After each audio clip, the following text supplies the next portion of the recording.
न जाने क्यों कुछ जगह दिल में घर कर जाती हैं। जैसे जिन घरों में हम सालों से रहते हैं वो हमारी जिंदगी का हिस्सा बन जाते हैं और उन जगहों को छोड़ने में हमें बहुत तकलीफ होती है क्योंकि वो हमारी अच्छी यादें बन जाती हैं और इसी तरह बुरी यादें भी कभी पीछा नहीं छोड़ती। ऐसी ही एक कहानी मैं आज आपको सुनाने जा रहा हूँ, हवेली ठाकुर शमशेर की। देव और उसकी वाइफ दीपिका दोनों अपने दोस्त मिंटू के नए फार्म हाउस पे जाने के लिए घर से निकलते हैं। उस वक्त घर से निकलते ही दीपिका को कुछ अजीब महसूस होता है, मगर वो उस बात को नज़रअंदाज कर देती है और दोनों निकल पड़ते हैं। कुछ 2 घंटे ड्राइव करने के बाद अचानक हाईवे पे उनकी गाड़ी बंद हो जाती है। देव गाड़ी से नीचे उतरता है और देखता है गाड़ी के चारों पहिए तो ठीक है, फिर गाड़ी बंद कैसे हो गई। उसने घड़ी पर नज़र डाली, उस वक्त रात के ठीक 9 बज रहे थे।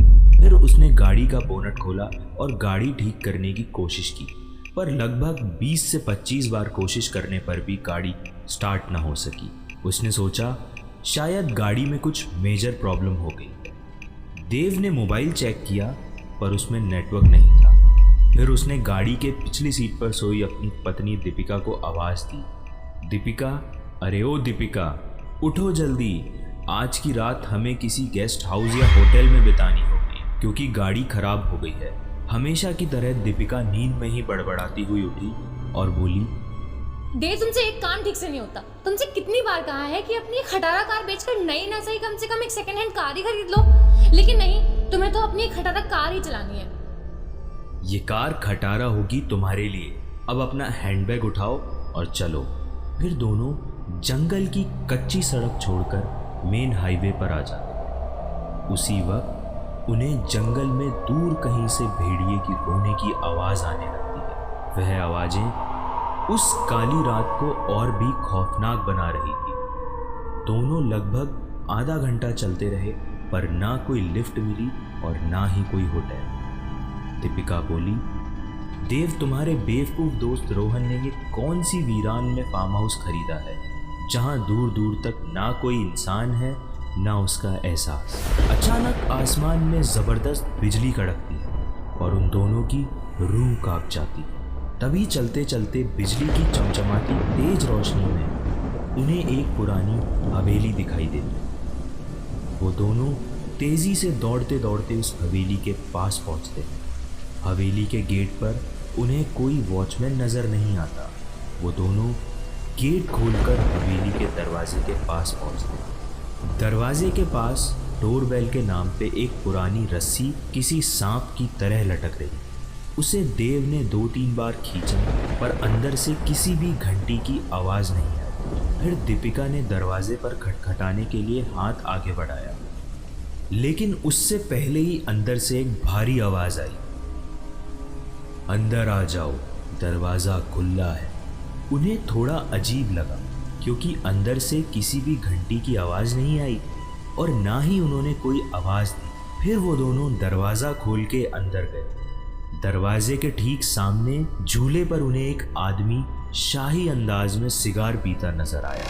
देव बोला, सर, हम यहाँ से कुछ ही किलोमीटर दूर हमारे दोस्त के फार्म हाउस देखने जा रहे थे, पर बीच रास्ते में हमारी गाड़ी खराब हो और मदद बुलाने के लिए हमारे मोबाइल में नेटवर्क भी नहीं है। क्या हम आपके फ़ोन से कॉल कर सकते हैं? झूले पर बैठे उस आदमी के चेहरे पे कोई भाव नहीं था। उसने कहा, ज़रूर कीजिए, फ़ोन ऊपर आखिरी कमरे में है। देव ने कॉल करने से पहले उन्हें अपना परिचय देना उचित समझा। उसने कहा, मेरा नाम देव है और ये मेरी पत्नी दीपिका है। जवाब में वह आदमी बोला, मेरा नाम शमशेर ठाकुर है, मैं इस हवेली का मालिक हूँ। देव और दीपिका हवेली की शान देखते ही रह गए थे। फिर उनकी नज़र शमशेर ठाकुर के पीछे वाली दीवार की सबसे बड़ी फोटो फ्रेम पर पड़ी जो खाली थी और पूरे घर में तस्वीरें ही तस्वीरें। सब में एक बात समान थी कि किसी भी तस्वीर में कोई हंस नहीं रहा था। फिर देव और दीपिका दोनों ऊपरी मंजिल पर गए और आखिरी कमरे में जाकर लैंडलाइन से मिंटू को फ़ोन लगाने लगे।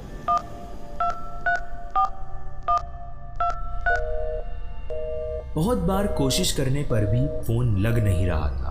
तभी दीपिका की नज़र उस दीवार पर पड़ी और वहाँ और एक फोटो फ्रेम टंगी थी। उसमें भी कोई तस्वीर नहीं थी, सिर्फ खाली फ्रेम। उन्हें यह बात थोड़ी अजीब लगी। फिर दोनों नीचे गए और शमशेर ठाकुर से बोले, आपके लैंडलाइन से फ़ोन नहीं लग रहा है। शमशेर ठाकुर बोले, यहाँ फ़ोन लाइन में हमेशा गड़बड़ रहती है, दोबारा से प्रयास करो, या फिर आप चाहो तो आज की रात दोनों यहीं आराम करो। दीपिका और देव कमरे में जाकर फिर कॉल लगाने लगे, मगर कॉल नहीं लग रहा था। फिर आखिर में दोनों ने रात को वहीं रुकने का फैसला किया।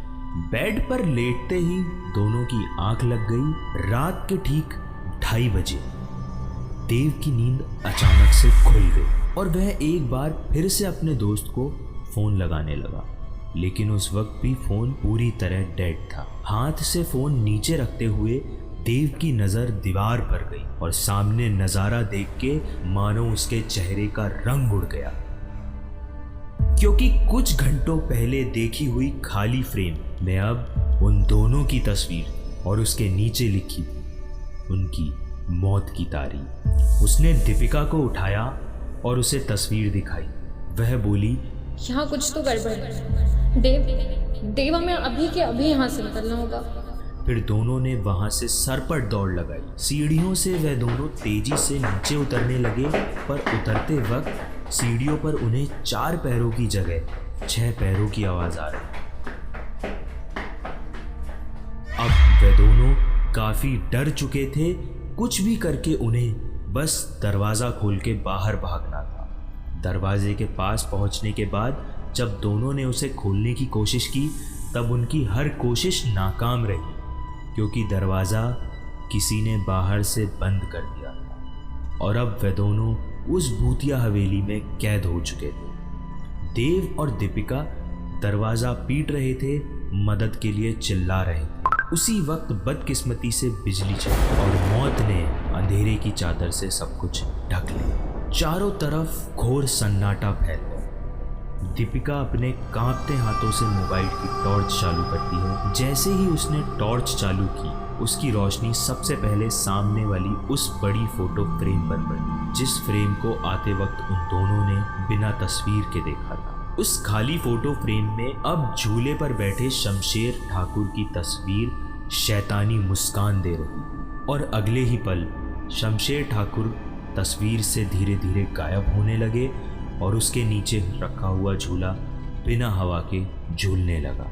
उस भयानक मंजर को देख दीपिका की रूह कांप गई और देव बस उसे बेसुध देखता ही रहा। कुछ ही पलों में मोबाइल भी स्विच ऑफ हो गया और उस वक्त दीपिका और देव को बस एक दूसरे की सांसों की आवाज़ आ रही। अचानक तभी अंधेरे में उन्हें और कई सारे लोगों की सांसों की आवाज़ सुनाई देने लगी। एक एक करके सभी आवाज़ें नज़दीक आ रही थी और कुछ ही पलों में दर्द भरी चीखों के साथ उन दोनों की तस्वीर भी बाकी तस्वीरों के साथ हवेली की दीवार पर टंग गई और शमशेर ठाकुर झूले पर बैठकर सिगार पीते हुए किसी और मेहमान का इंतजार करते।